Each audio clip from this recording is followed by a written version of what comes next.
There are many tactics that can be used to influence another person. Now let's have ourselves a pocket-sized pep talk because I learned of one of the most valued tactics I possess almost by accident, and I'll tell you about it. A Pocket Sized Pep Talk, the podcast that can help energize your business and your life with a quick, inspiring message. Now, here's your host, Rob Jollis. I've learned many different sales tactics over the years. When I worked at New York Life, I learned the Live, Die, Quit story, the 100-Man story, and a few other impressive scripts. When I worked at Xerox, I learned spin selling, strategic selling, and a few other impressive processes. Working as a trainer for Xerox, we were given the task of training the salespeople at Xerox authorized dealerships who were selling Xerox products. It would have been easy to simply teach them the same process the Xerox sales force was using. One small problem, though. The selling process we used was only licensed to be taught to Xerox personnel. Dealerships may have been authorized to sell Xerox products, but they were not authorized Xerox personnel. Unfortunately, Xerox did not own a sales model at this time. They previously had one of their own professional selling skills, but Xerox sold it off for a tidy profit. So, way back in 1986, with no existing sales process of our own, we went about creating a program that would truly belong to us. We wanted our program to be as progressive as possible, and we wanted it to include just about every persuasive tactic we could imagine.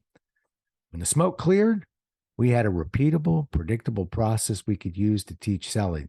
But then the question emerged, what about the customer?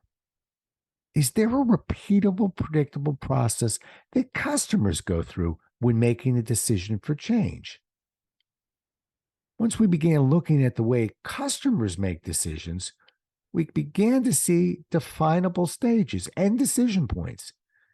It wasn't just fascinating, it changed the way I personally viewed the art of influence forever.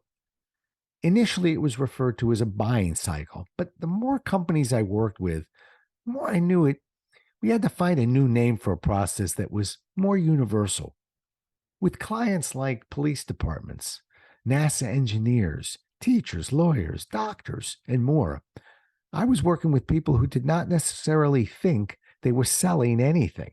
They did realize, however, that they were working with people who were struggling to make certain decisions. They were all working with individuals who were demonstrating a true decision cycle. The longer I studied this side of the equation, the clearer the benefits have become. To this day, one of my favorite questions to ask an audience is this: do you believe that people go through repeatable, predictable processes when they are making a decision?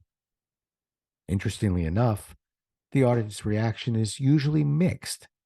Then I follow with this. Suspend your disbelief for a moment and suppose I can prove to you this process does exist. If you're trying to help someone make a change he or she is struggling with, wouldn't it be useful to understand what decision process they're going through and where they are within that process?